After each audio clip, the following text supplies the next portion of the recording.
Okay, whenever you're ready, Bill. 7 o'clock. I will call the meeting to order. We will need a mover and a seconder to adopt the agenda. Bobby, or Emil and Bobby, sorry. Anybody wish to speak to that? Call for the question, all in favor?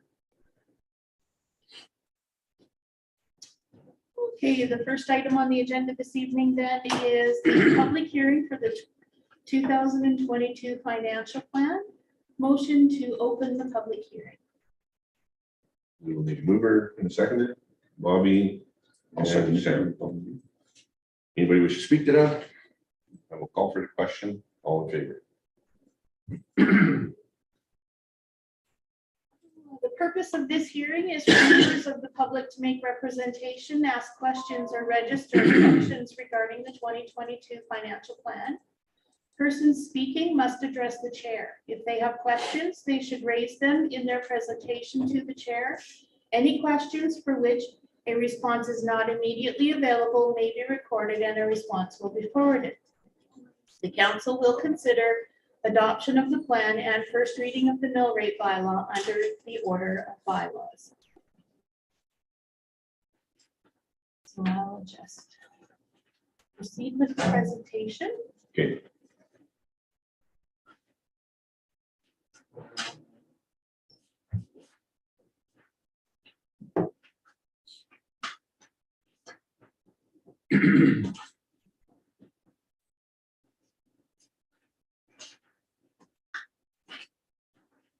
Could someone online just confirm that they can see the presentation, please?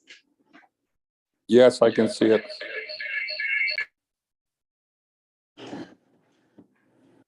Make sure we got everything.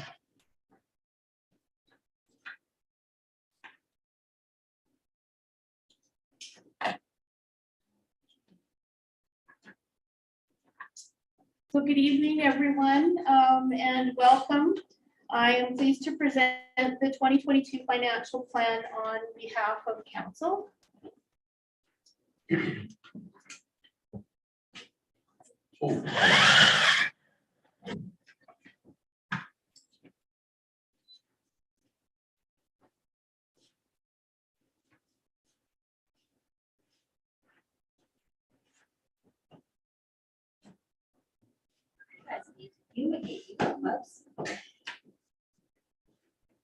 Big ones. Did you bring them in with you then? No, I didn't. From Gary's direction. It's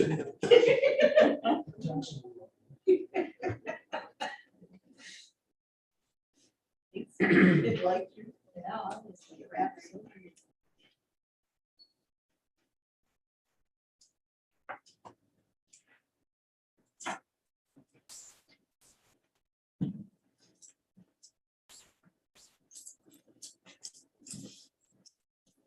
Okay. So just begin here. So for those that don't know, this is your current council. Ward 1 is represented by Kurt Wasserberg and Sam Hofer. Ward 2 is represented by Emil Egert and Bob Brown, and Reeve is Bill Curtis.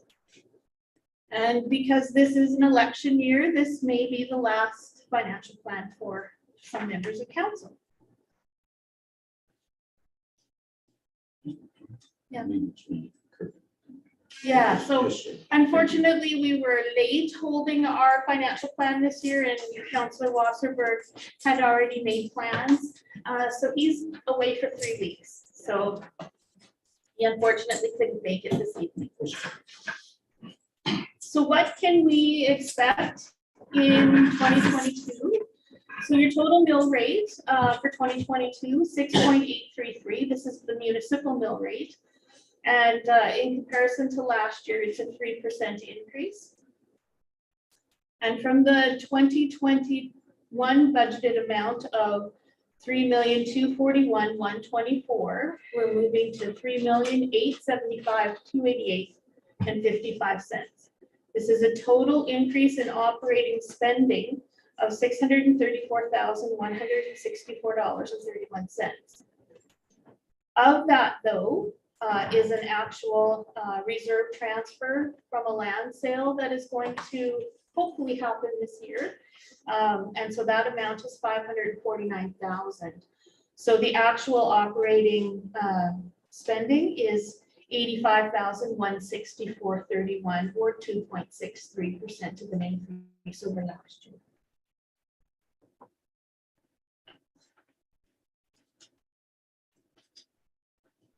Mill rate comparisons. Let me see if I can move this a bit. There we go. So mill rate comparisons, I gave you a bit of a bigger snapshot of mill rates over the last 10 years. And for those that don't know, we usually have a, we usually have reassessment every 2 years now. So 2012 was a reassessment year. 2014, you can see that the mill rate was reduced to that year. 2016, again, was a reassessment year. 2018 as well was a reassessment year, and 2020. So 2022 should have been a reassessment year, but the province moved it to 2023 because of all of the COVID changes and challenges that we had been dealing with. So generally what happens in reassessment, our assessment jumps, which allows the mill rate to be reduced. Yeah. Can you, I had a couple of steps. Mill rate. Can you, in a short sentence, I asked the same question once, you just explain to the people 1% mill rate, what that means, or Yeah, your best so for 2022, our assessment, total assessment is $252,480,290. So 1 mil gives us $252,000 worth of expenditure. So 1 mil is 1,000. Okay. So in 2022, of course, this wasn't a reassessment year, but Cornwallis did see an increase in assessment of $3,459,480, or 1.39%. And that increase of assessment represents $23,000 for the municipality in taxation dollars.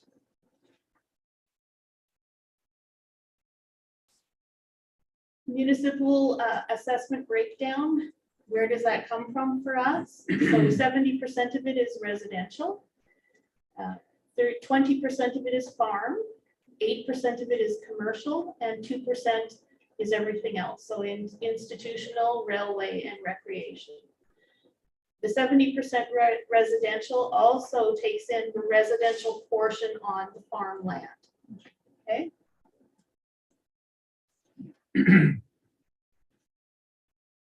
In the municipality, we also, of course, have other revenues that come into municipality besides the tax levy. This year, our total revenue outside of the school levy is $3,875,288.55. And that comes to us as 45% of it is raised by tax levy. 14% is raised by government grants. 35% is raised by other revenues to the municipality. And 6% of that will be coming to us as a reserve or surplus transfer this year. So we have the tax levy itself is $5,489,787, less Brandon School Division, $2.8 million, Rolling River, $658,000, Southwest Horizon, $46,000, and the provincial special levy is $230,000 and change.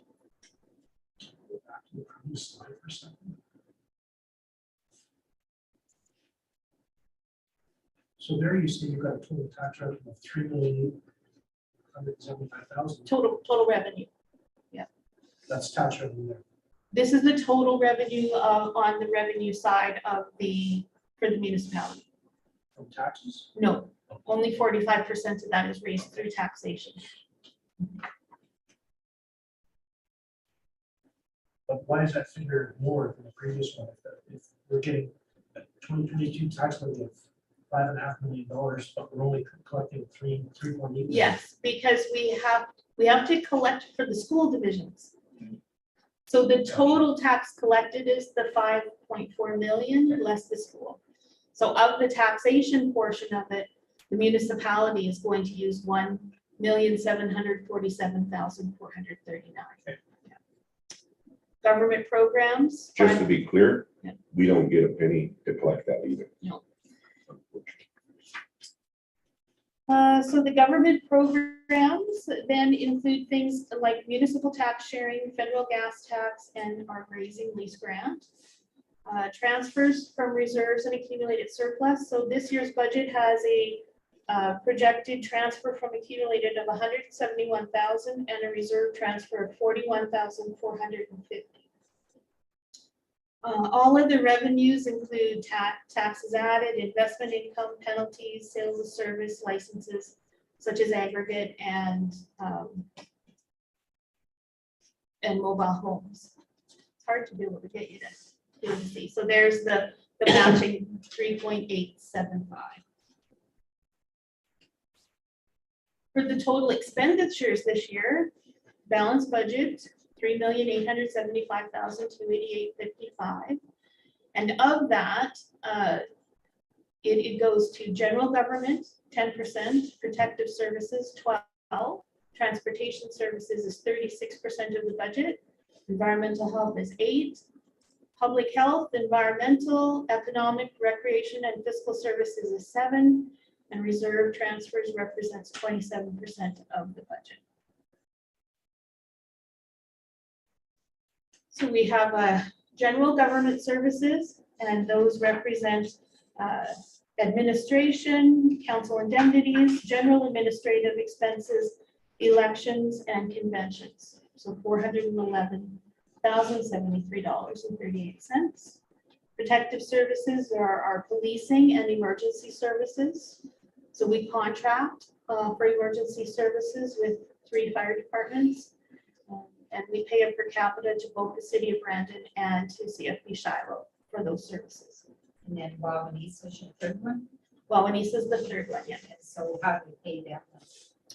Only when billed. Oh, Transportation services, 1,379,957. And of course, transportation is everything transportation related. So it's road repairs, graders, staffing for transportation, anything that you can think of that would be transport related. Environmental services, 310,550. So that includes our payment to Keystone Planning District as well as engineering expenses this year. Public health and welfare, that's a social assistance payment. That payment has been the same for many years. We used to look after social assistance in municipal offices, and when that was moved back to the province, we all got levied, and our levy has never changed, $8,061.74. Environmental development services is economic development is pest control, rural area weed control, and our levy to Central Assiniboine Watershed District. And economic development, yeah, just said that. Recreation and culture, that's mowing services. So that includes our municipal office, Chater Playground, various locations in Spruce Woods. We have an outdoor rink in Chater, and it also includes library memberships for residents of Cornwallis. Tax discounts and penny rounding. So we offer discounts for early payment of taxes in municipality right from the month of January to the month of May. And then our allowance for tax assets is an estimated amount for council taxes through the year. And then again, our transfers to reserves. Could I, economic development services, what exactly, is that your dust control or is that an environment? No, dust control would be in transportation.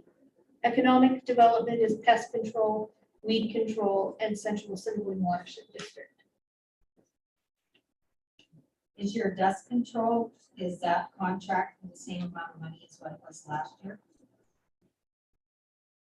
Like per mile, like your cost per mile, is your dust control the same this year as what it was last It went up by a penny year? per liter. So we've got on this one, your transportation server, that's eats up most of our budget. Yes, Not yes. eat it up, but. Yeah. So if we would take Yeah. that number there. Dawn, 36% of our budget is transportation services. So there was a question at the January public engagement. What does it cost us to maintain a mile of road? So is it safe to say that every expenditure related to maintaining a road is in that 1.3? Is that fuel and Yeah. their labor? It is, but that also includes haul road maintenance, and it also includes any special projects for any special road projects.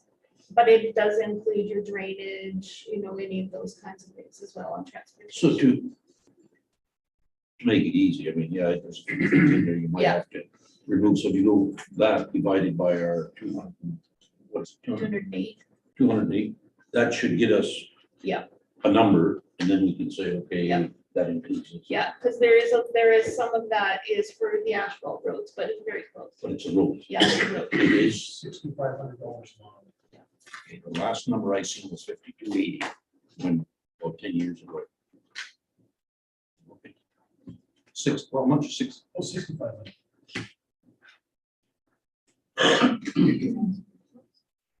So you had asked about the $5.4 million. So here's that breakdown then. So when we collect that taxation from our residents, 68% of that taxation collected goes directly to the school divisions, and 32% of it is used for the municipality. Can we just go back to the transportation thing for a minute? So that's got all your gravel costs and everything in it. Now, when we left that last budget meeting, you were going to go back, I understood anyway, so you were going to go back to the gravel and ask for 1 year, 2 year, and 3 year breakdowns. Did that actually happen? Or did you just decide to accept the quote that you got for the gravel? They awarded the tender at our last meeting.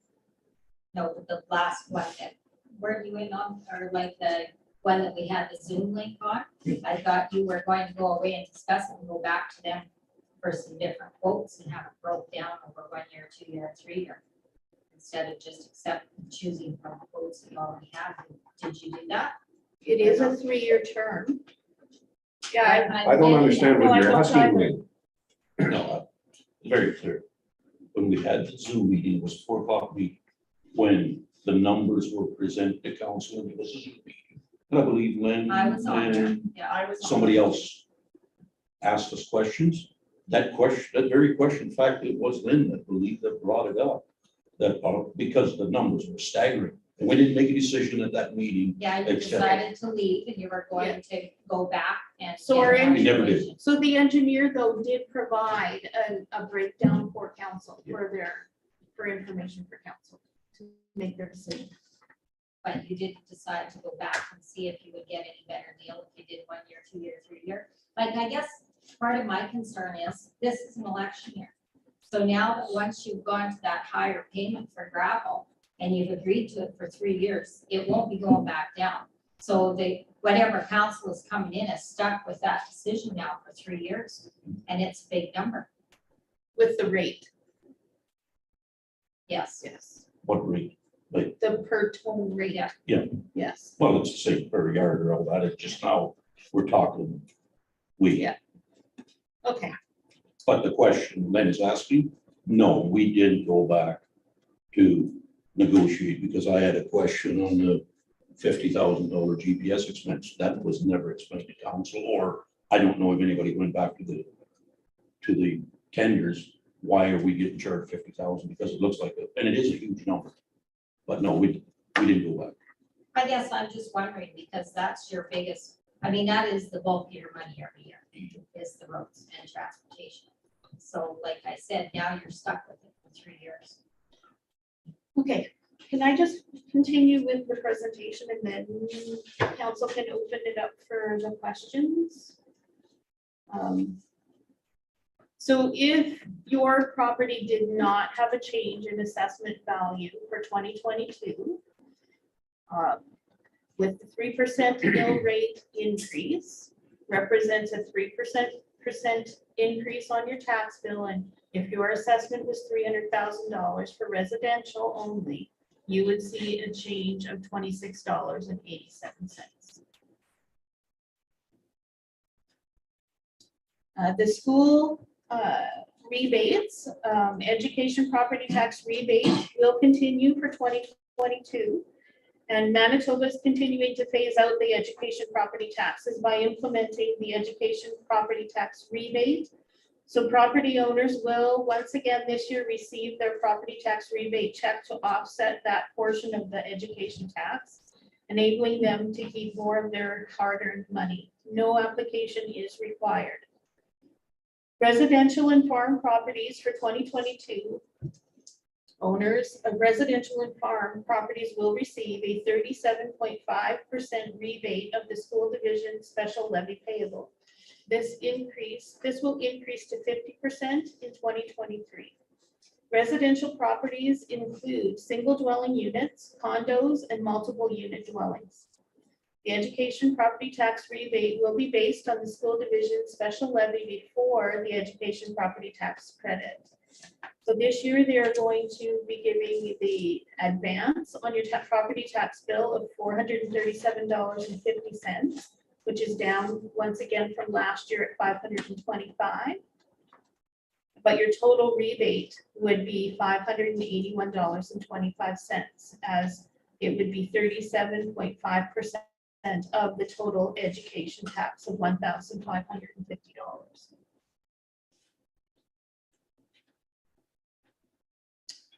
There are a number of capital projects in the 2022 budget this year. The first one being asset management. We were successful in getting a FCM grant this year, which is the Federation of Canadian Municipalities, to get our plan in place. And the difference between the application, because it doesn't pay 100%, is $9,000. And so this will be funded through the gas tax fund. The Chater wastewater project, so the estimated total cost is the total cost, which is the municipality's portion of the project. $446,025 will be borne by reserves, and $772,890 will be borne by borrowing. We were successful in getting a 50% split grant from Water Services Board. And right now, our paperwork is sitting at the municipal board for approval. Municipal office heating needs to be replaced. So they budgeted $62,000 for that. And we had to replace our office photocopier this year. So that was $6,600. We've also budgeted to put an iron remover and water softener in at the workshop. And we always budget for bridges and culverts as an unknown for any repairs that may need to be done. And also included within our financial plan is our 5-year capital plan. And so this is just a picture of where council looks at replacing assets of the municipality. So they always budget every year for gas tax spending. Doesn't mean that they're going to do it, but it's always a thought that fund is always there. Office computers are slated to be replaced in 2024. Police cruiser slated to be replaced in 2023. Public Works truck in 2026. Raiders 2023. Council's also looking at the possibility of perhaps buying our own gravel truck and trailers in 2025. We're projecting a water study for Grand Valley area, 25,000 in 2023. And then we're always mindful of Spruce Woods wastewater situation. So it is once again in our budget slated for hopefully 2024. So thank you everyone for taking the time to attend. And if you have any questions that haven't been answered, you can send us the questions and we'll try to get the answers to you. And we will now open it to the floor.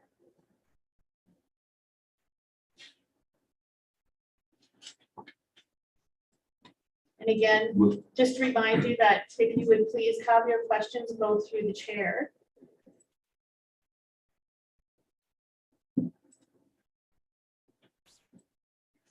Anybody in the audience got any? Before we start online? Okay, the Chater wastewater, I thought you made a deal with Meadowbrook for the waste, for the lagoon up there. Yeah. Is that correct? Yes. So I'm kind of surprised that it's at as much money as what it is. This is the collection system within the community and a lift station to get the Get it. wastewater up to the lagoon. That's not much money. Yeah. Now, going back to that gravel question, because when we were online on that Zoom link, that was the impression I was left with that day, was that you were going to go back and ask about them quoting for 1 year, 2 year, or 3 year, to see what the numbers would come back at. And then you were taking the GPS off, which was fine, so that was gonna alter the thing too, right? But now, is it my understanding that you accepted their quote for the 3 year at the price it was even after the GPS was off? It was two separate quotes, right? Yes, it One was, was yeah. for, North side and one was for south. one for the north side, one for the south side, but the GPS was a separate Portion of portion of it. So that was already basically taken off with the price that came in. Mhm. So what our engineer suggested was, because of the pricing, because of the fuel, nobody was sure what was going to happen, that we were getting a better deal with a 3-year contract than a 1 year. Mhm. That's what they advised to us. I guess we'll find out if they're right. Well, that's the part, Lynn, where sitting on this side of the table, we're hoping that we're doing the right thing all the time. But with the way the world is, it's so unstable right now. Who knows what the future is going to bring, Now, correct? did I misunderstand? Was there not also a codicil in that document for gas surplus? So if the gas went up quite a bit again, that they would be able to upcharge, do a fuel surcharge? We had Yeah. one contractor that selected that. But that wasn't already in the tender that you sent out to them. That was included in the tender documents as that they could Oh, ask for that, yes. so then who got the quote for the north side? Who got or I should say, who got the tender for the north side? Who got the tender for the south side? So south side was Fred Gilbert trucking. We only had one quote for the south. And Blue Star was on the north.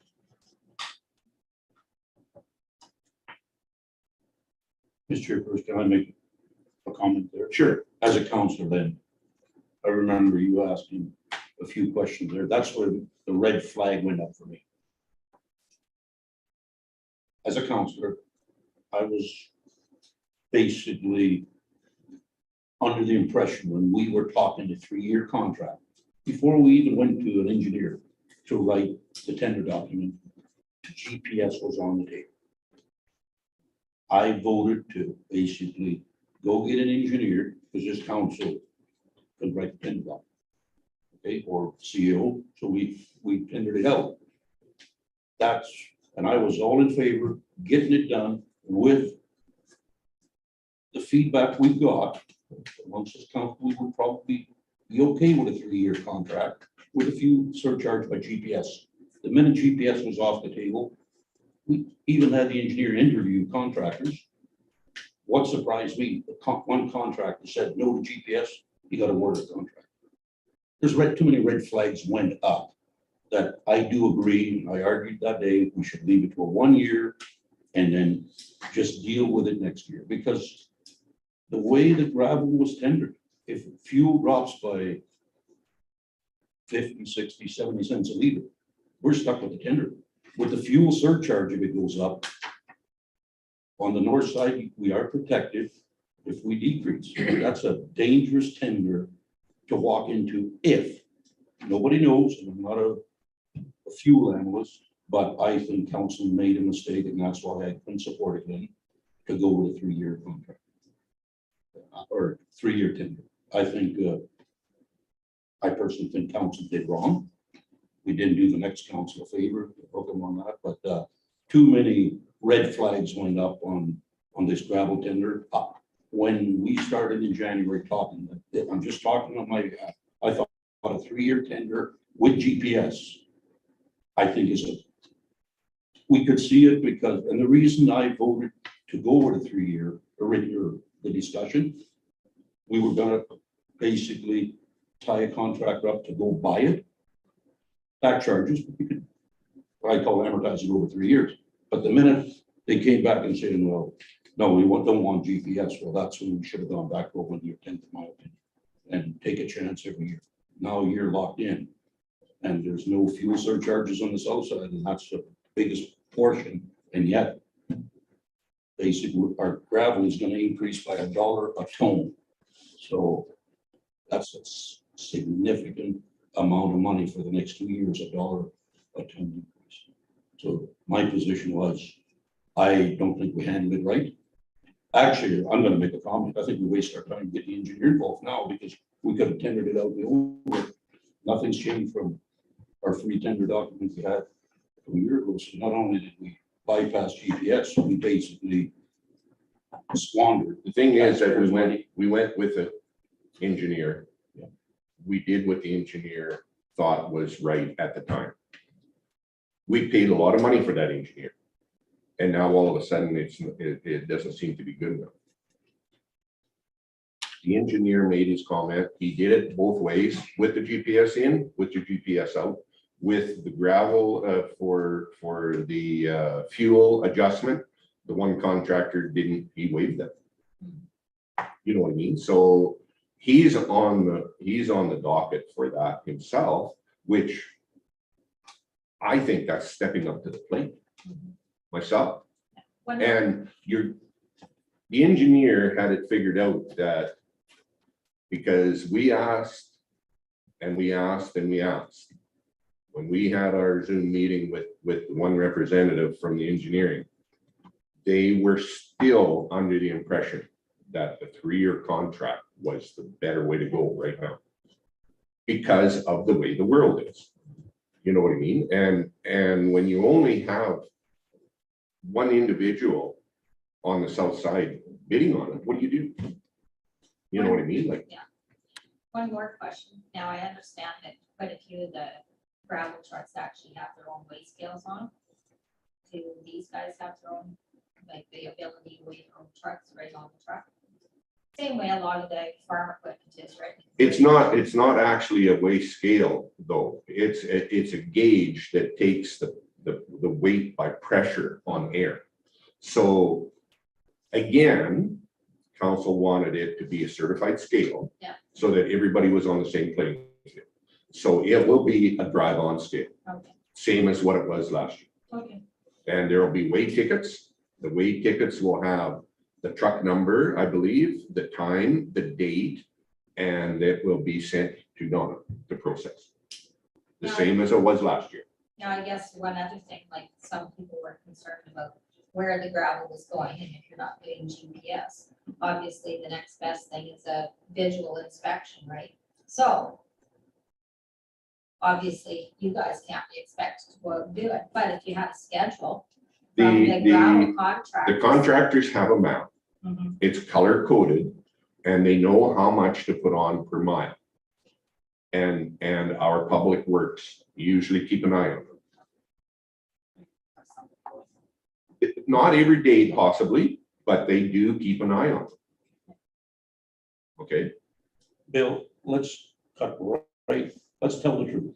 There is no verification of the loads that are dropped on our municipal roads. That's where I think we're misleading people. We are basically believing the contractor, not saying he's taking gravel, he's handing in an invoice and saying, these are the loads we dumped. There's no verification process at the end of the day. at the end of the day, At the end of the that day, contractor still owns that gravel that we pay for. is it going on our roads every yard? He still owns it. He still owns it. That's a discussion for another day. Mhm. Yeah. There's no verification. This municipality has our biggest portion of our budget. Yes, it's getting scaled and we get the way tickets. The problem I see that we owe to the taxpayers, we've got no verification that that gravel that was weighed is ending up on our municipal roads. That's the sad thing about it. We're going by trust. So high-performing organizations do. The way the RM used to do it before was they hired a student. And if we got to hire a student, I don't have a problem with that. I do, it's not the budget. I'll end up paying for it myself, just to appease the argument. Because that's just the way I am. I'd like to move on. Is there any other questions from the audience or from the people? Go ahead, Terry. Can I? Sure, you can come up here. Whatever you See- feel. Before Terry speaks, could I just ask one question, Bill? Go ahead. It's John. I'll take you up on that offer, Okay, because I think it's a good idea. That's all I gotta say. you're talking about a student, John? Just Yep. for clarification. I mean, when I hauled gravel for the for the province, there was a checker on every mile of road we did. They would put a cone down, and when your truck got emptied, that truck better have emptied at that cone. The next truck coming in, the checker moves the cone. He knows how many yards per mile and the speed. The only way to get around the Jeep, no GPS, is to have a checker who knows how to do it properly. Get a cone. He moves down the roadway where that load is supposed to finish, and the next truck dumps again. And I believe that's the only fair way to appease everybody. Thank That's all you. I have. You're welcome. Go ahead, Terry. Okay, yeah. Thanks, Honorable Reeve. My name is Terry Ross. I live at Eagle Ridge, Southwest 321019 West. 911 marker is 112158. I'm supposed to address the Reeve, but in my opinion, you're all fiduciaries. Yes. Especially when we're speaking about budget. So I've got several questions for you here, and I think you can answer most of them tonight. If not, I'll send them via email and get a response from you at a later time. So my first question is, in a year of potential deficit where the RM had to draw from cash reserves, I'm just wondering why the RM is still offering free library memberships to the residents of the municipality when you're raising their taxes. That's coming out of COVID money, That's coming out of the reserve. but the COVID money went into the That's reserve. So basically, it was non-taxable money. It was free money. It was a provincial grant. From that was So there are from, no other provincial grants being used for the budget this year? Well, our normal grant, the COVID grant was an offset grant. It was a one-time grant that was given to municipalities. But what I'm saying is you're offering us something for free. You're offering us a carrot, but yet you're turning around and sticking us with a tax increase. It doesn't make sense. Anyway, that's my comment about that. Okay. So how much of this year's shortcoming of the budget in dollars is a result of wage and benefit increases for municipal employees? And if you don't have that figure in dollars, how much of it is percentage? How much of a percentage of increase did we see to wages and benefits for municipal employees? You're talking It's- about a deficit. We're not in a deficit, so I'm a little. So if we didn't have $171,000 transferred from reserve, we would be in deficit. That's simple, right? There's our, Hold it. We have that answer for the wage increase. We shouldn't have to. We do. Yeah, well, let's, COLA, we all got COLA this year because it is a municipal policy that was in place for many, many years. And so on average, with the COLA at 4.7%. Some of it went up to over 5% because of course CPP increased this year and other benefits increased with salary. So approximately 5.1% Total wage package, correct? total wage package.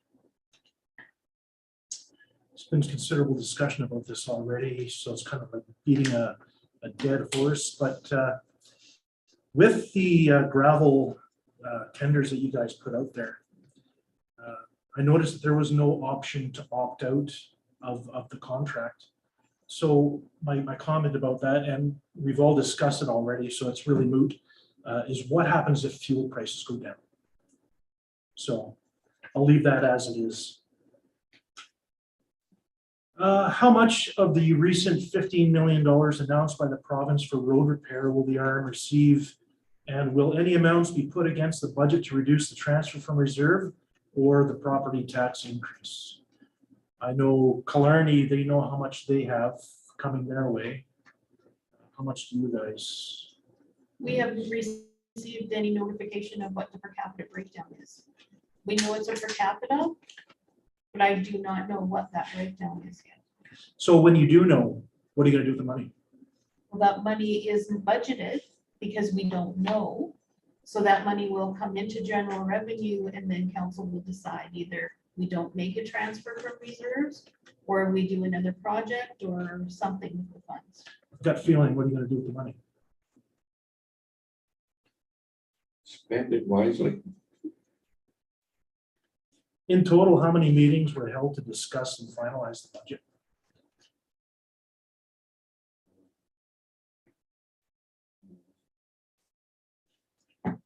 Five. Four.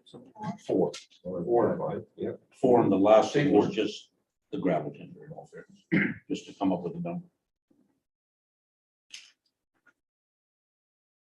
But the one was a complete Saturday.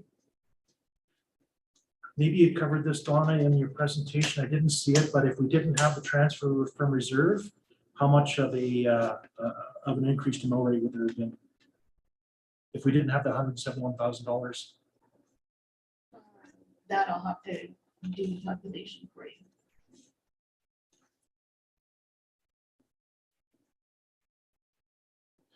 One other thing, your slide that showed the mill rate increase year over year, could you also augment that slide, maybe send it to me or put it online, whatever, with how much tax was collected every year to accompany the mill rate? Mhm. And that last budget item that you had there for an iron remover and a water softener in your workshop. What's that all? Why do you need an iron remover and a water softener in your workshop? Is the toilet getting stained or? We actually have a full washroom facility down there. Yeah. For the staff, including a shower. And you can imagine what it's like when you're showering in complete iron water. Okay. Bill, can I, actually, there's the water here, it's my understanding, I haven't looked in the toilets, I haven't been down there, but my understanding is that water is important from the plumber that I understand installed it. Yeah. So, because we don't want that, especially if it was right in the middle of COVID, and I would say pushed for it, we didn't want the traffic up here, so we all encouraged, let's build a lunchroom down there, for self-sustaining. So the lunchroom is there, the shower is there after a hot day. Yeah, so in all fairness, if they're gonna take a shower, my understanding is that the water is just a mess. My last question. There was a slide, it was the last slide about strategic items.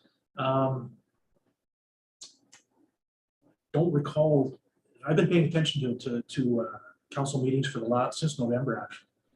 And I have never heard any of you discuss any of those items that were in that last slide about your strategic objectives. The 5-year capital plan? Is that what it was? Yeah. Are they discussed at committee meetings or something, or? They're discussed through the budget process. That's where the plan comes from. Well, like I paid attention to every budget meeting, and there's been no discussion of any of those items. There's your very last slide, I think. That one there, yeah. And that's a document that is part of the financial plan every year. Now, the new one item that just got on there after the public hearing in November, Terry, when a report from 2017, when the consultants told us, until you fix your infrastructure and get a municipal water system in there, we need it. Yeah. So that's why that Grand Valley water study is on there, because there's no more, I would say, opportunity for development out there of no kind in, I'm gonna say around that great subdivision until the municipality gets water. So that's why that showed up. Okay. That's all the questions I have. You guys have any for me? All right. Thank you.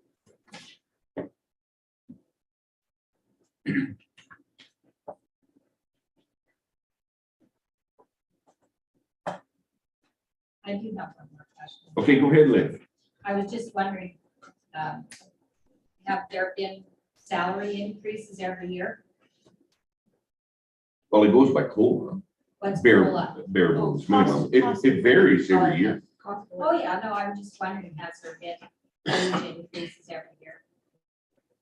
There has been since I've been. Okay, well, just a question. But council waived it. I'm very proud of you. Thank Hey, I'm not saying that people don't have to get a wage increase. I was just asking. We've waived ours for 2 years.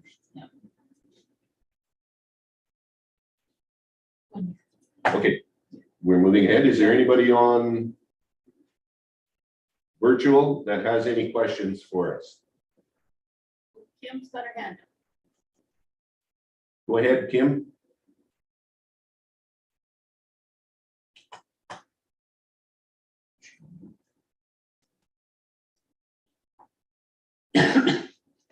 Go ahead, Kim.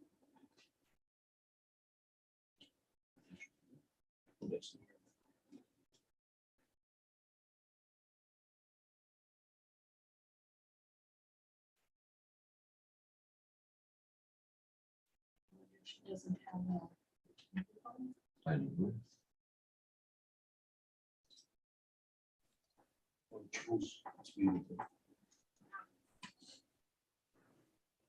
The Zoom thing is not. Technology. It's not.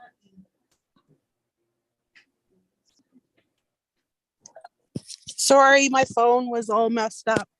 That's okay. I lost. All you. right. Sorry, I have a few questions. At the very beginning of that slide, you guys had, sorry, Donna, you had mentioned that you had some municipal property that you guys were hoping to sell.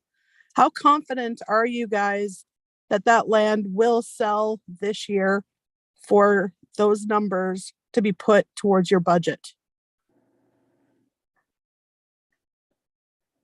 Yeah, so we have entered into an agreement with a company for the sale of property that municipality owns on Victoria Avenue within the city of Brandon. Council has actually extended the completion date of that sale till December the 15th. But we actually have an offsetting revenue to match the reserve transfer. So if the sale for some reason does not get completed in 2022, it will just wash itself away because there won't be a revenue to offset the transfer to the reserve. Okay. My next question is, you have $10,000 budget for new computers for the office. How many office computers do you have?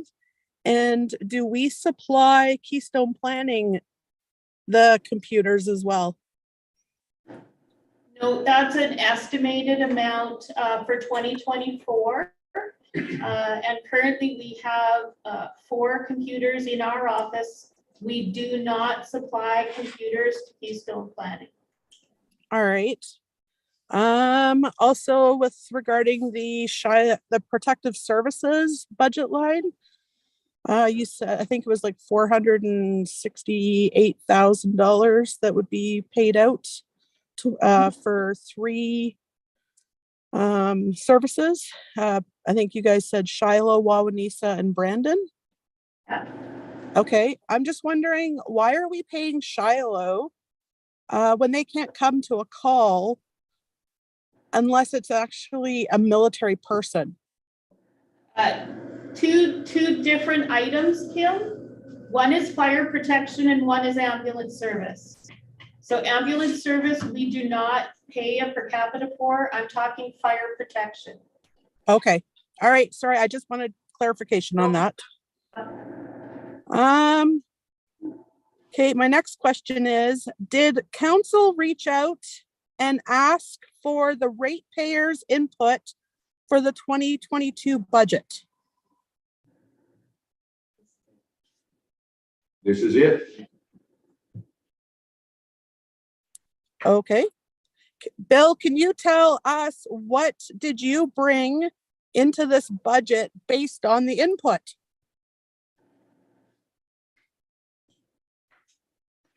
I'm not sure what you're asking, Kim. Well, you said that the ratepayers have had their input. Well, okay, when will this budget be approved? Hopefully this evening. Okay. So are you guys planning on just approving this budget and not taking into consideration any of the questions that anybody has asked? Or are you guys going to be deliberating and coming up with another budget?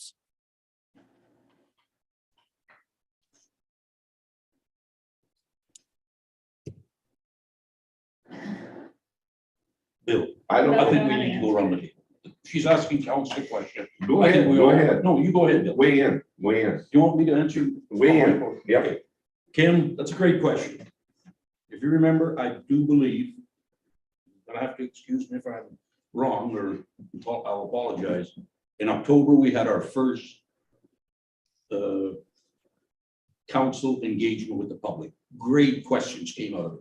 We had another one in January, and out of those came things, okay, we're going into budget, we will take a number and serious things into consideration. The answer is, if we took anything into consideration, a lot of good questions came up. Probably about 20 that we never took the time to even consider some of the suggestions. And I'm sitting here, we had 4 meetings, and I'm extremely disappointed as an elected official handling taxpayers' money so reckless, I'm gonna say. Yeah, and I'm gonna say, I'm open to wait a day or two, come up with some cost savings. I think we've heard about 4 or 5 here tonight. I'm willing to work till midnight, any night of the week, to basically see if we can take that 3% down to lower than what it is. And I do believe there's an opportunity there. So that's my question. You asked council, Kim, so here's my answer. Mr. Cortese, your answer?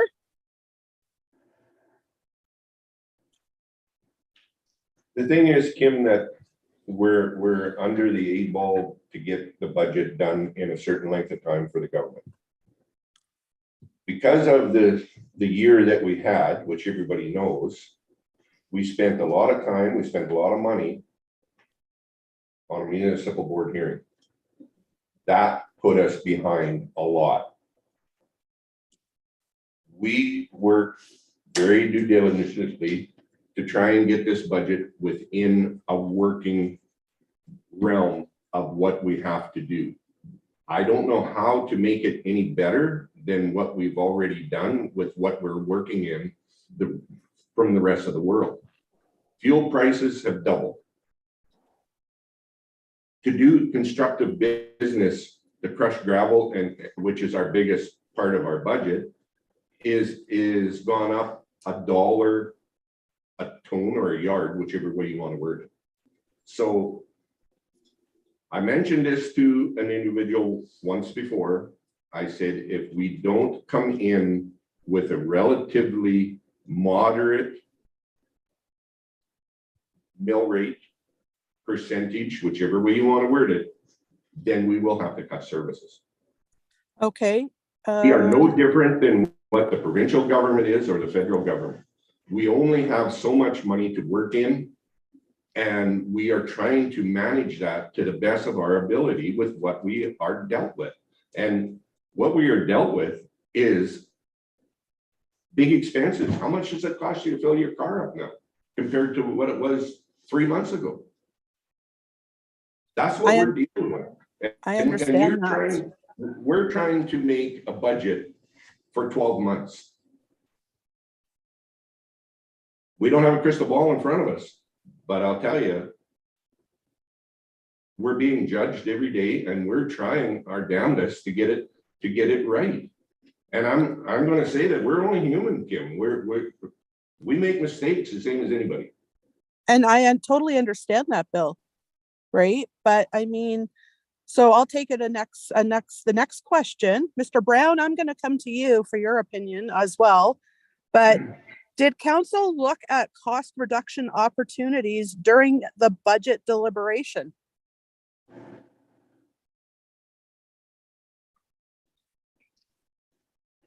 Bill? I believe we looked at a lot of things that we did cut.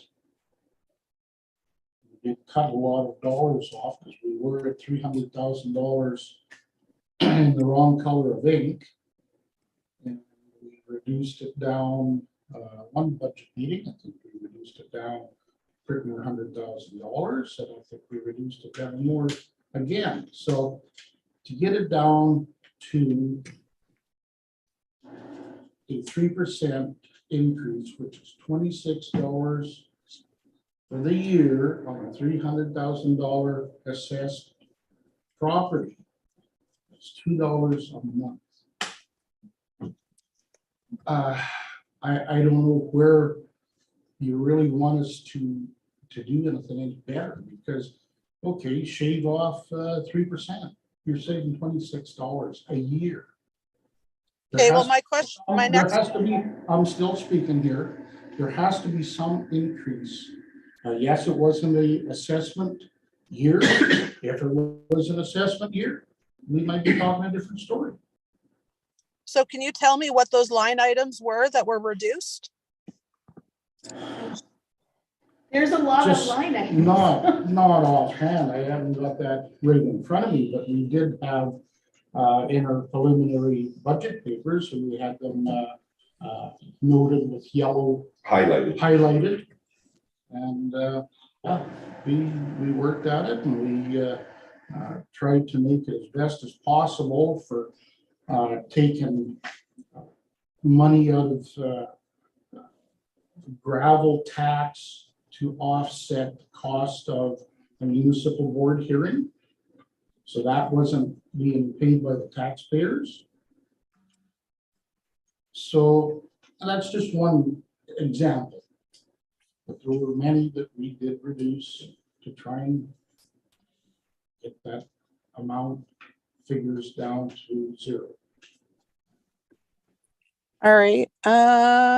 Just want to mention, Kim, too, that council didn't really get dealt with a fair brush on that municipal board hearing. Council, as far as I know, never even got a thank you. Administration never got a thank you. We spent a lot of time on that municipal board hearing. And who was it for? Our residents. And that's what we're here for. But you know what? A little bit of recognition once in a while goes a long way. That's all I can say. Bill, can I rebut that? Kim, we did get a thank you. It was in 2018 when you elected this council to work for the people. It's our job to, when a conditional use comes before us, to deal with it in the best ability we have. We actually, I still say we could have avoided the $50,000 if we would have properly done that. And I think we learned it through a couple other conditional hearings along the way. So I got a thank you, in my opinion, in 2018. Okay, I have two more questions. Sorry.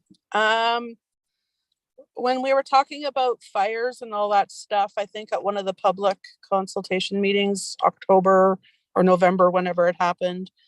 And then there was another time that we talked about the well issue, and that, Bill, you had said that you would look, or that council would look at getting a quote for a well on the Waggle Springs Road area. Yes. And I'm just wondering, I think one of the farms 2 miles south of my place said that we could put a well on his property. I'm just wondering if quotes were done for that and if that is included in this budget. The thing is, Kim, that Donna checked into it, and it is a licensing issue, if I remember rightly. We have to ensure that there's adequate, that we can get a license for that well. And I haven't been able to track down the person to speak to, but all indications are that allocations for water out of this aquifer have been fulfilled. So we may not be able to get a well if they tell us that that would be a municipal well site. So we're still working on that. It's not forgotten, Kim. Okay, no, that's good.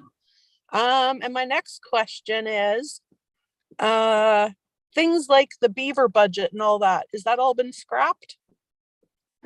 No, it was reduced though. And what was it reduced to? $2,000. And has the procedure been changed on that? Well, not yet. That's our next. I think that's all I had. Thank you. I have a question for Donna, please. Okay. Donna, on your revenue slide, if you could bring that back up, can you give me a breakdown of the other revenue? See if I can.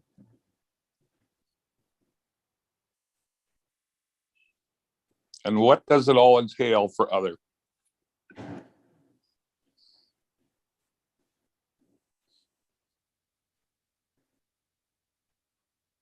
Other revenue here, John? Yeah.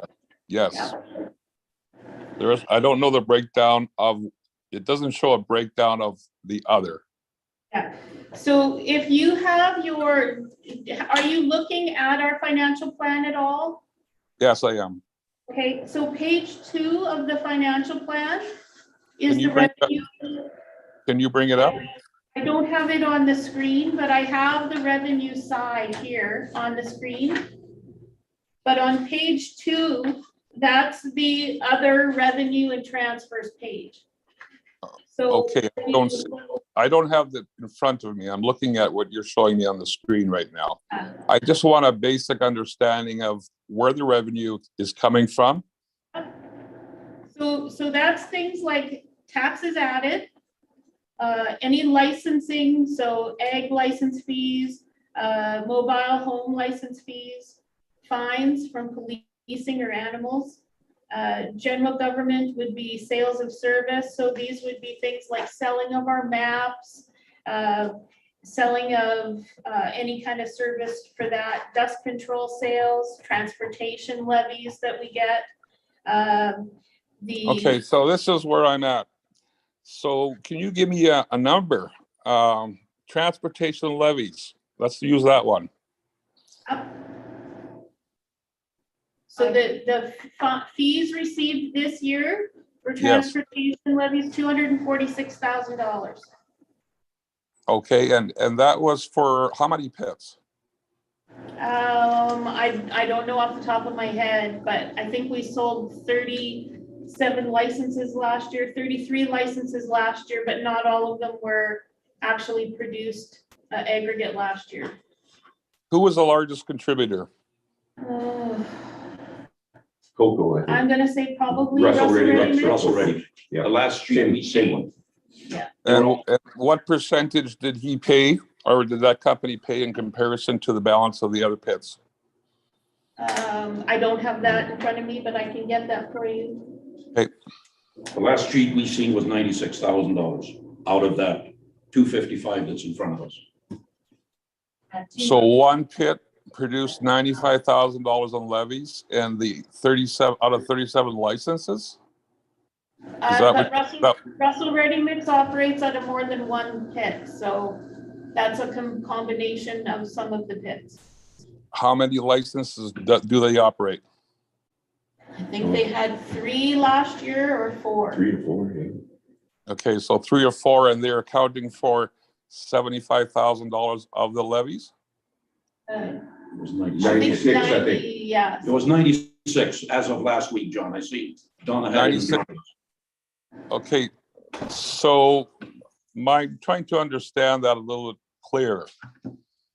So out of 3 pits, $96,000 levy was paid by one corporation that operates 3 pits. And we have how many pits in total? 30. Well, there was 33 licenses that we sold. There could have been more than one license for a pit. Okay, I understand, 33 licenses. Yeah. So one supplier has three pits who paid $96,000 in levies. That means the remainder of all of the other pits picked up the balance. That number to me seems very skewed. Like, I don't understand the yardage that's coming out of all those pits as opposed to what's coming out of the 3 pits operated by Coco. Well, and there's also the mileage piece of it as well, John. So it depends on where the pit is and how far they transport that aggregate that goes into the calculation. No, I understand that, but they're all within 5 miles of each other. Am I Well, some correct? of them are, yeah. We also have pits that are on the south side of the river.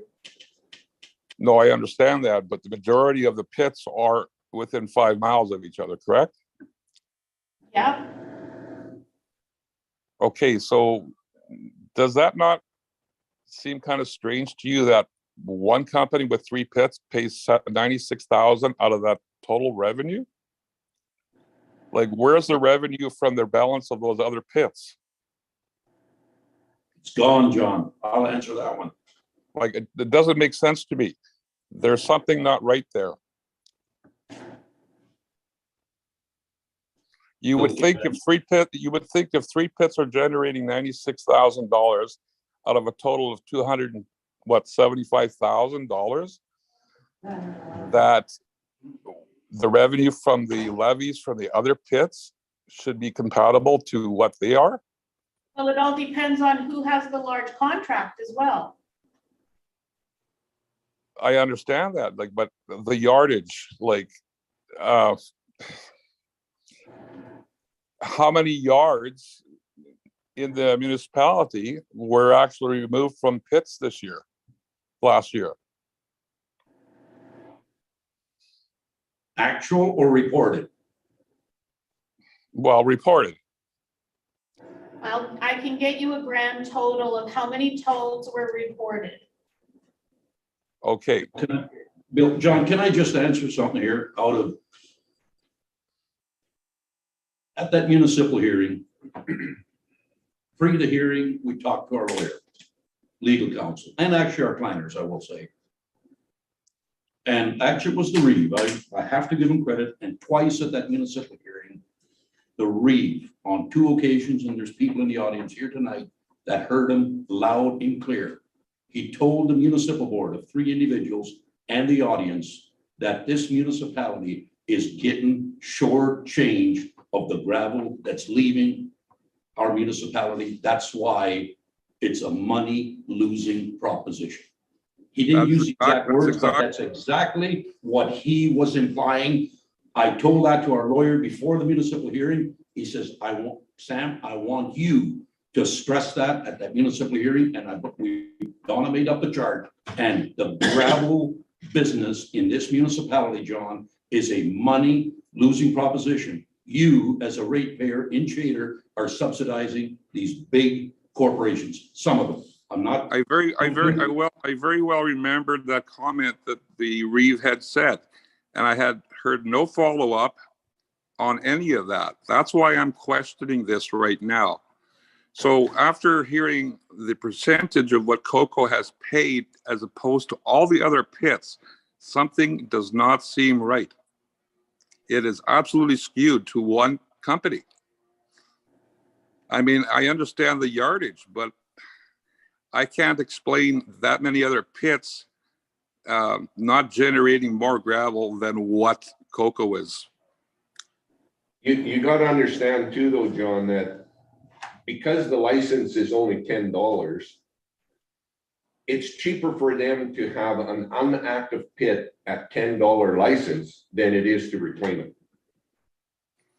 So some of that has to be taken into consideration along the way, that not all of those licenses are an active pit. No, I understand that very well. Okay. I understand how that works. But what I'm trying to say is I know the number of trucks coming out of that area. And I see a lot of trucks coming out of there. And when I see Coco paying $75,000 when there's so many other trucks hauling out of those pit areas, and the numbers don't seem to jive to me. I'm asking the question. You did make that comment. I remember it very well, which Sam had said, and I have heard no follow-up on that as to where we are with that. Like, did anybody check into the actual yardage removed from these pits, and are we actually collecting the levy properly? The thing is that we have to buckle down on our policies to change them, on our fees, and that will be all part of it, whether we decide as a council to drone the pits once or twice a year to see what the yardage is or the tonnage coming out of it, or with a policy, we make them put in scales. Well, I mean, the discussion the last time when you made that comment was about the drone. What I'm asking is, has that been done yet? No. And why not? But I can say that I have been working with a local surveyor who is trying to get us a cost on this. This is not as simple as one would think that it is to take a drone and survey a pit. It is not a simple process. And so the local surveyor that I'm working with is trying to come up with a cost and a way in order to do this, to give us accurate or as best can be numbers of what may or may not be taken out of a pit on an annual basis. So as administration, we are working to get some information to council to make a decision, but we don't have that information yet. When was the last time we communicated with them about it? About 2 weeks ago, I had an email from him. Can you share that email with council? So we can be part of the solution here. We're part of the problem. Yeah, so we want to be part of the solution. I'm just saying that from my point of view, I mean, I understand that you've got someone looking into this. I mean, should have been something that's been done years ago. I mean, how do you actually account and actually know the yardage coming out of each pit? All you're doing is getting a report from each company, correct? Correct. And it's their word against whose word? An honor system. Those figures. It's an honor system, exactly. It's an honor system. Those figures should jive with the province. That's right, but the province won't share the figures any longer, so I can't get provincial reports. I know, so in theory, the honor system is the honor system. So there is no way to verify any of it. Unless each pit is scaled and we require copies of all scale tickets that go out of those pits, or they hire a student to sit there and count the trucks, I don't know. I don't know how you would manage the miles that they travel. I mean, we know which routes they generally take, but routes change as well through the year, so. How long has Coco been operating those three pits? And are they paying the majority of the levy fees annually? I can't say that off the top of my head without my numbers in front of me, John. Okay. I strongly suggest you follow up as soon as possible for the drone. And we need to get a handle on this for sure, because the honor system, I mean, that doesn't fly with the taxpayer as far as I am concerned. I mean, it's too wide open. Like, you need to have verification of some sort. I mean, other revenue. I mean, there could be an extra $60,000 to $100,000 in revenue we're missing there. I'm not saying it is. I'm just saying it's possible. Without verification or drone footage and analyzing what gravel is being removed, that's the only way you'll ever know. But also keep in mind that the revenue that comes from the gravel pits goes back to the roads that the gravel pits travel on. Yeah, So don't it doesn't add- go into general Like revenue. add that we're now subsidizing. We need to tell them the true story. We're subsidizing with gas tax money, with general revenue money, basically going into haul roads. Council doesn't have to be upset or frustrated, but that's reality. We just got made aware the first time we sat down with our lawyer that this is actually what's happening. I couldn't believe it, John. It's a simple solution. There's more ways to monitor it than drones, John. If council is willing to sit down, brainstorm, how can we make it happen? We can make it happen. There has to be a willingness from the Reeve, other councilors to make this happen. There's holes out there, John. When I seen the figures last week for the first time. Mr. Chairperson, I think we're getting off track. No, but he needs an answer. But he needs an answer. We've got no verification. I know the truth hurts, but anyways, John, it's a simple solution, John. Thank you. Well, I know, that's what I'm trying to understand, and I'm not hearing it from all the council members. I'm only hearing it from one. I need to hear this from the whole council, that they're in agreement with this, that there is a flaw here. Obviously, some people don't think there's a flaw. Am I correct or am I not I've correct? said it, I don't know how many times. It's just a matter of us getting on it to rectify it with a policy or a bylaw and work on the levies. Totally agree. I seriously think it has to be dealt with as soon as possible. And that's the last I have to say on it. Thank you for your time. Thanks, John. Who's next? Is there anyone else who'd like to ask any questions? Hey Donna, I actually have a question. Okay. How much money is getting paid to the property owner where the weed control chemicals is being stored? Do you have that number? We don't pay a property owner. Okay, but where is our weed chemicals being stored? Is that not on someone else's private property? No, the last 2 years it's been here at our municipal shop. It is not on someone's property. Okay, no, sorry about that. I just had some old information then, I guess.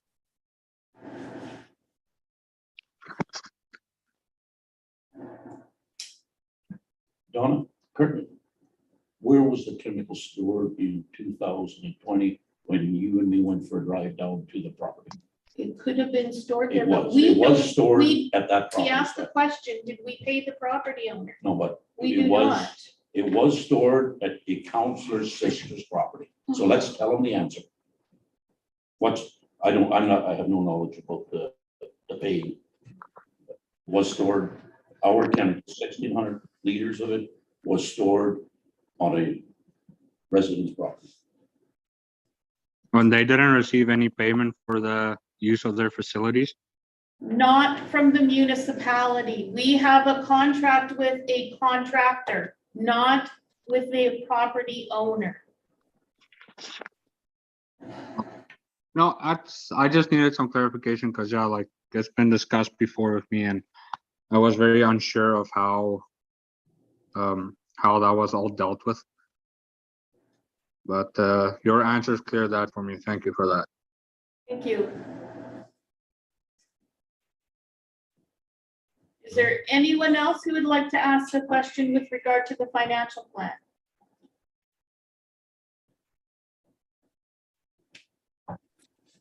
I Anyone have else? one more, sorry, I have one more question regarding the gravel.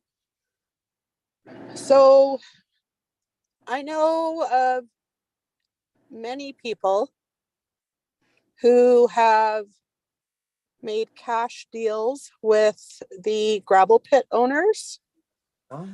And I'm just wondering, like, you say that you want to take the owner's word. And I'm just wondering, like, if I made a cash deal, how is that recorded? It's obviously not. Kim, we don't know that. That is not information that we have in the office. They report to us on how much they have mined and transported. Okay, but I'm just saying, like, so you're just taking their word for it. That's When I exactly know, that's exactly how it happens right now. Yes. okay, so do you see where the issue is? Because I know many people who make the cash deal with a pit owner to get gravel delivered on a Sunday or a Sunday night or whenever, and it's just pocketed and nothing is reported to the RM. Well, that's you saying that it's not reported to the RM. We cannot confirm that it is not reported. So do you not see an issue with that? I think the Reeve and Council has already said that yes, they do. First I knew how to get on it. Close that blind.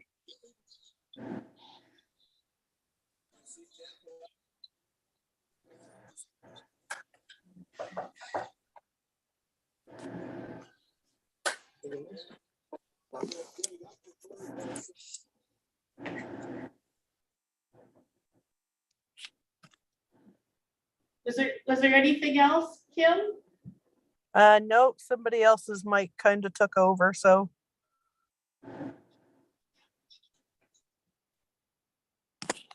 Did anyone else wish to say anything?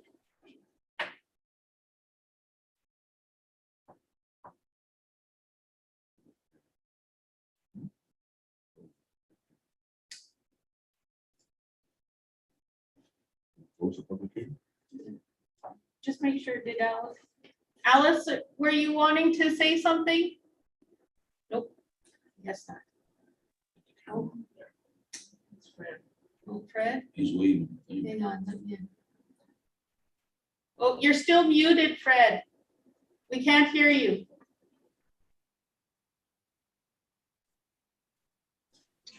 Can you hear me now? Yes, we can. There we go. Yeah.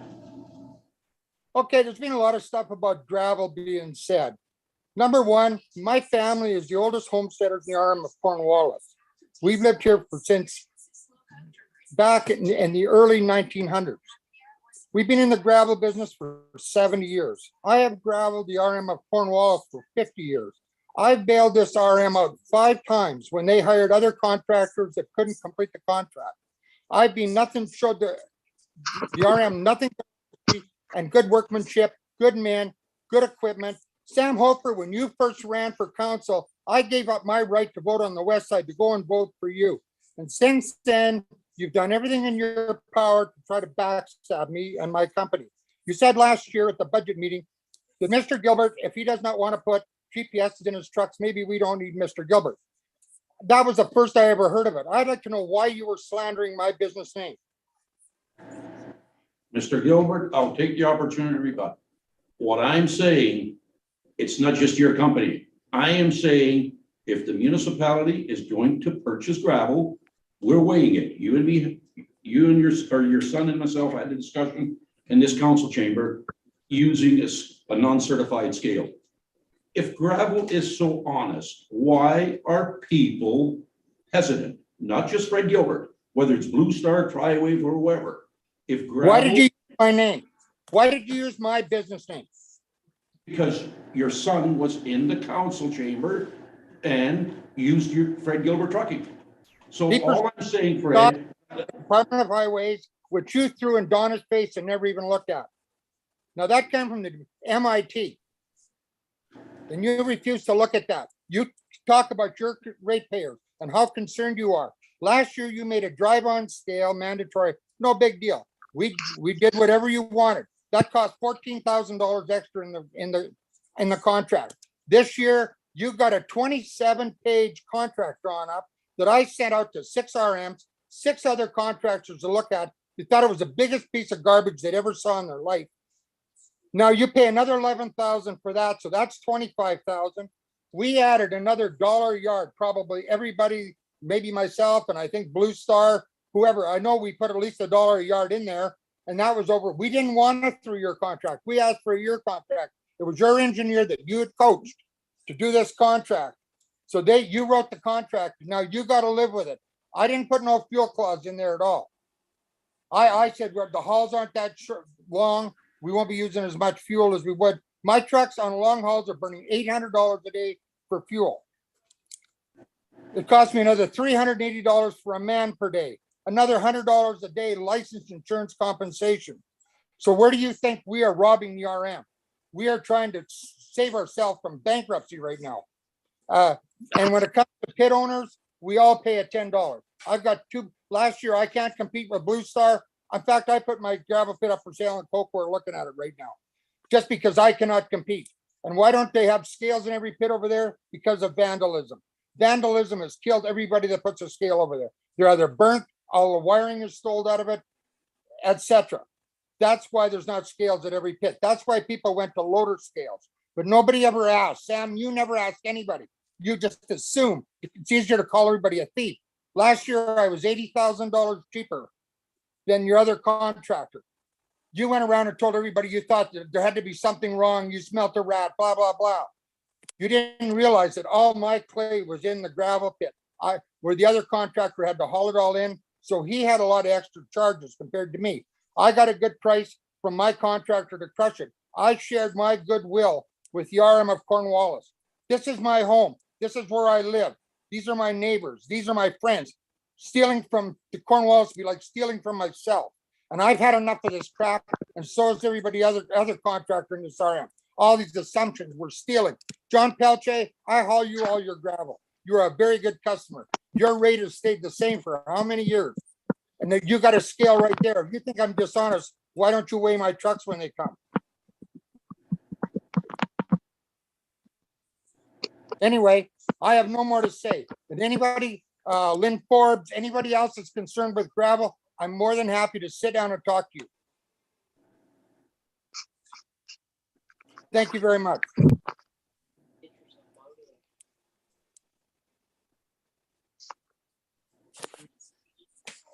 Wall, did you have another comment? Not at this moment. Thanks, Donna. Did anyone else wish to say anything else?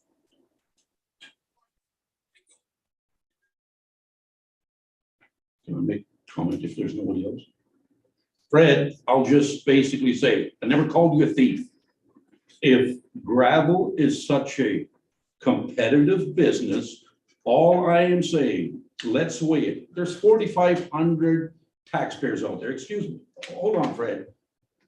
As an elected official, whether I'm by myself or 5 other ones, we have to show the shareholders that the product that we're buying is weighed and proof of delivery.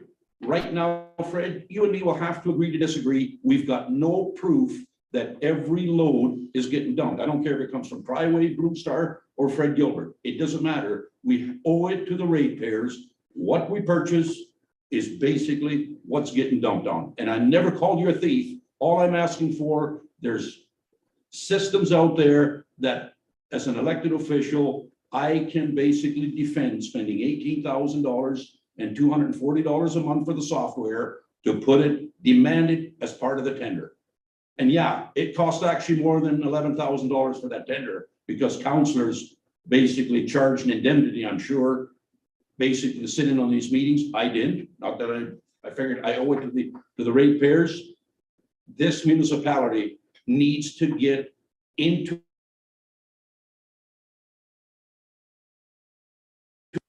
friend there, Fred, basically, and there's nothing wrong having a friend. He's the one that told the municipal board, we are getting shortchanged with gravel. If we're getting it out of the pit, why can a person not assume that we're not potentially not getting the gravel that we're paying for? That's all I'm saying, Fred. If it's such an honest system, we should not be hesitant or scared putting a device on our truck, tractor, whatever, to verify, to explain it to the ratepayers. When you spend $600,000 worth of gravel, let's give them assurance that everything goes onto the roads. That's all I'm.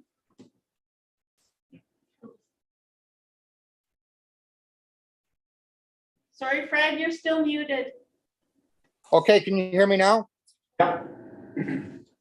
Okay, we are a professional company. We do 85% of the Department of Highways work. We haul all the gravel for the city of Brandon. And when somebody like you stands up and accuses us of this and that, yes, I am offended. I'm very offended. We work very hard on our image, very hard. We have clean trucks. We have good drivers. When you talk about a checker, maybe Grand Valley Road, I do it myself, or I have my best man do it. Those are dangerous situations. We split the trucks up for guys that can do a better job than other guys. That's why we're professionals. That's something you don't understand.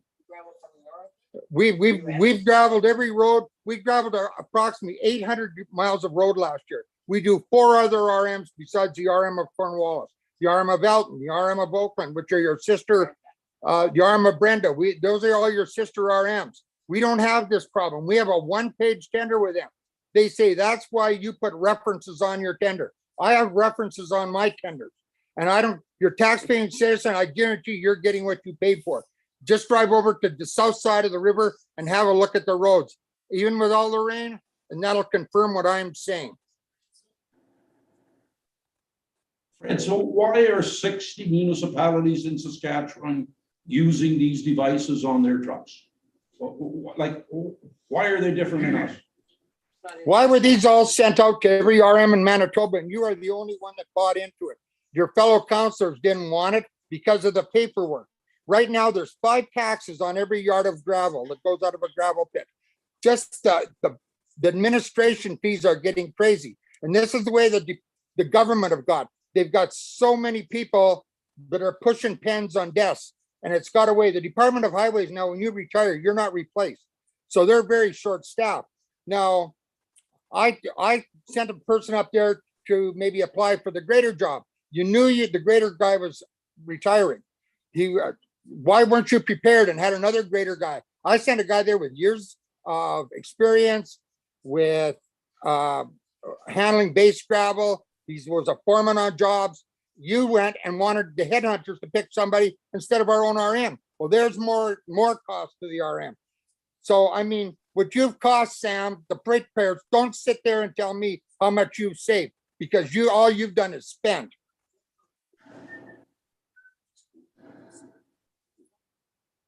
The 5 contractors that your contractors interviewed, I was one of them. I believe Blue Star was another one. I'm not going to mention the other 3 names because that would be slanderous to them. Not one of them. They phoned me and said, why did they interview us? We're not even in this line of work. So where did those other 3 names come from that these guys, whether they're a landscaping company or whatever, what are house builders, whatever they are, why were they interviewed to see about putting GPSs in by your consultant? Like, I didn't get that at all. Who gave them names? Was it you? Who gave them to them? I have no idea. But I mean, I've had all this garbage. Like, it's time somebody come forward and told the truth. Fred, can I just say one thing? I've done a lot of business with you for many years. I have never accused you of anything. You have always given me good service. You have always given me full yardage. Your comment saying, why don't I scale your truck? Why would you say that to me? Jonna, I'm showing that you show honesty and integrity. You realize you're getting a good job and a good product. You don't have to do that. All I'm trying to say is to the RM, hey, I've helped you all my life. I bailed you out 5 times when the people that you hired totally failed. And it had nothing to do with you personally, John. You were a good customer and you're very much appreciated. I'm saying you don't have to do that. You know you've got a guy that's going to try to do his best for you. I'm sorry if it come across that way. Okay, well, I accept that answer. I wasn't directing anything to anybody.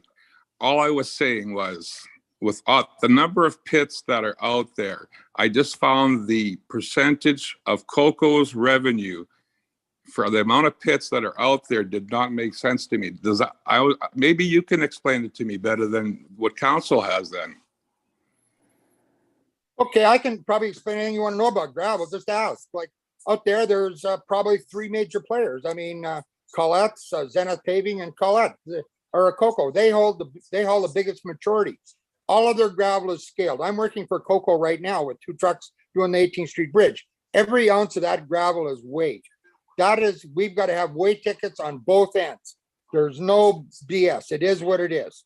And that's the same with Maple Leaf. If you haul a load of gravel or a load of asphalt, when you get to the job, you got to hand your weight ticket to an engineer. I mean, that's just the way it is. Zenith Paving, I've worked for them for 50 years. They're the most honorable people in Brandon, as far as I'm concerned. You go there, we weigh every load that's hauled at their scale before it's dumped off in their yard. So where everybody gets, I don't know. Myself, I can't compete with some of the guys out there.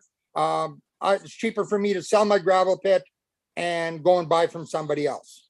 And that's why I'm putting it up for sale. I cannot compete on the east side of the river, and I do not want to work for the RM on the east side of the river. I've worked out there before. I've done a very good job.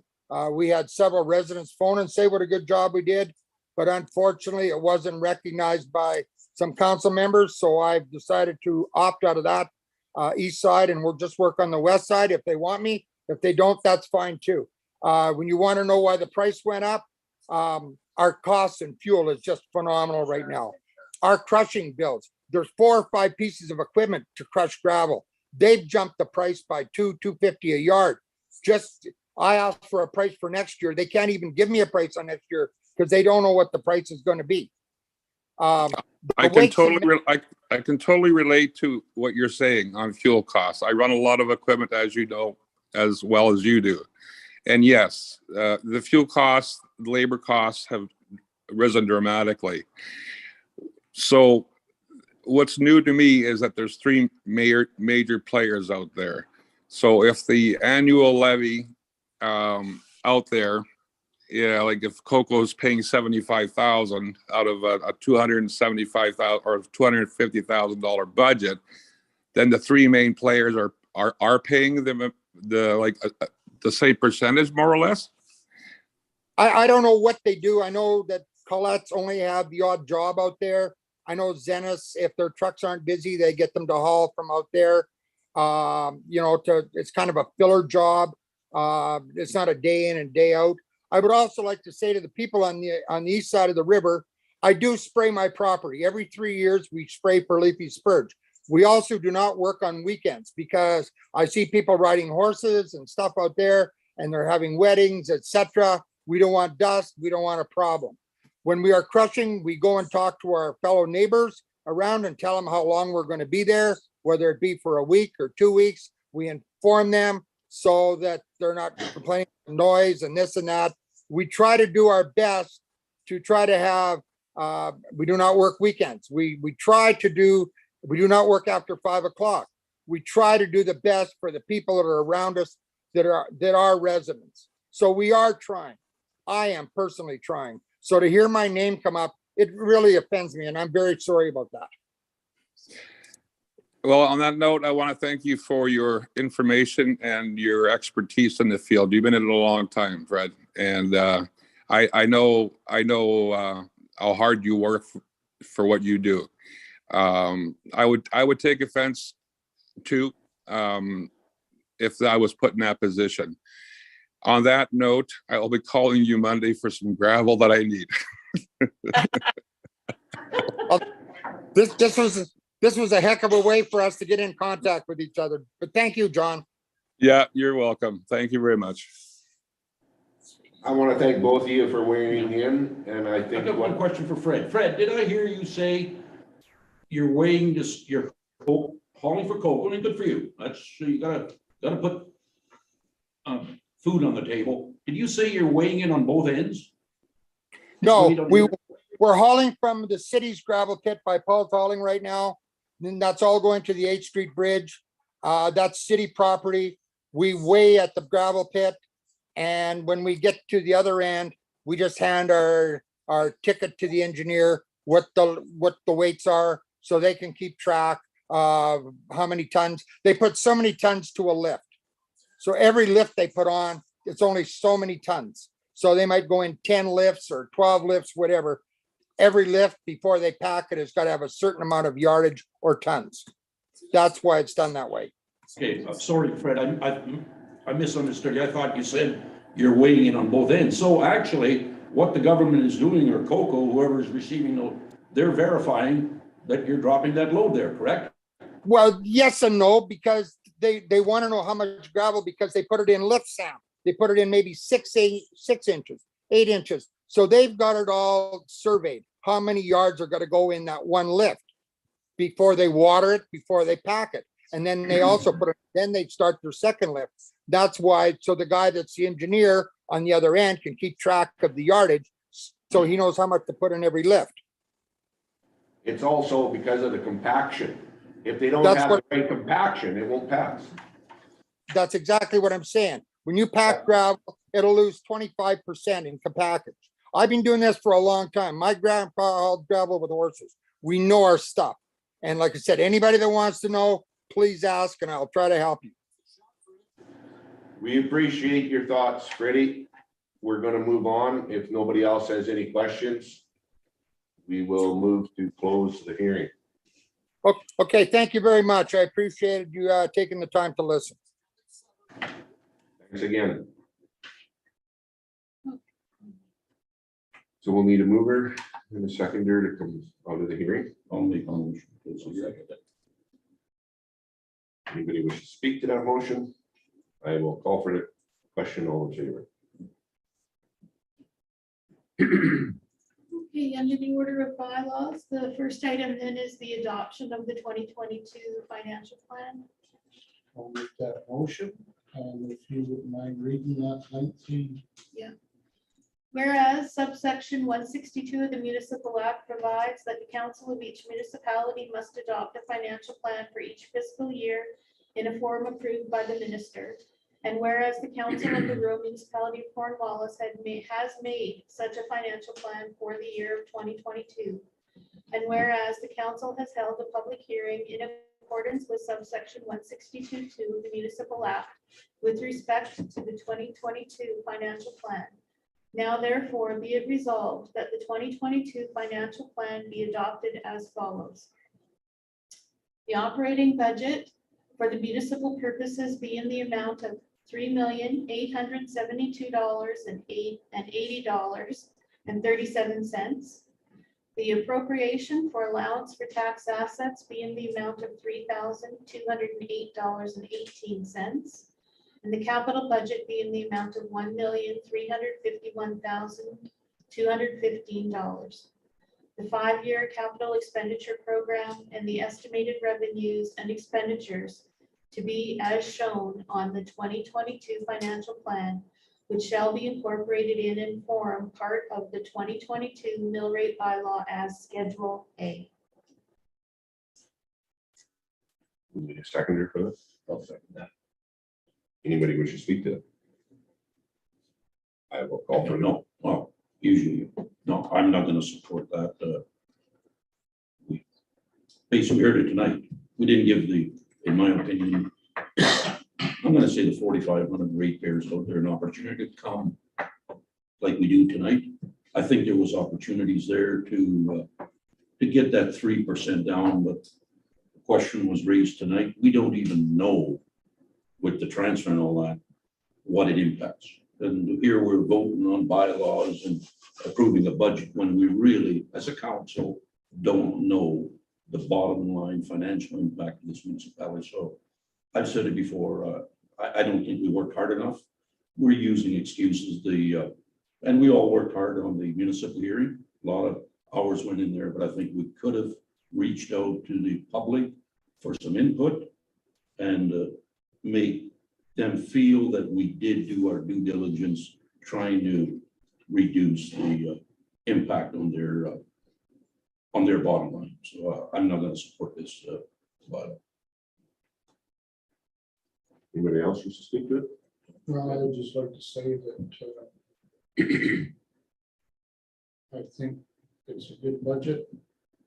If it's 3%, it's $24, $26 a year, $300,000 property. So I'll call for the question. All in favor? Opposed? Next item on the agenda is bylaw 170704 2022, the 2022 mill rate bylaw for first reading. I'll make that motion. Be it resolved, we do hereby give first reading to bylaw number 170704 2022, being a bylaw to establish mill rates for 2022. We need a seconder for that. Anybody wish to speak to that? Call for the question. All in favor? Opposed?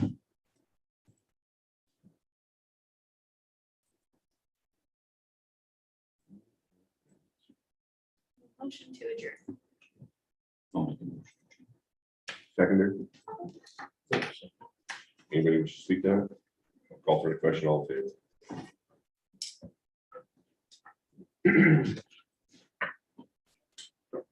Thank you, folks.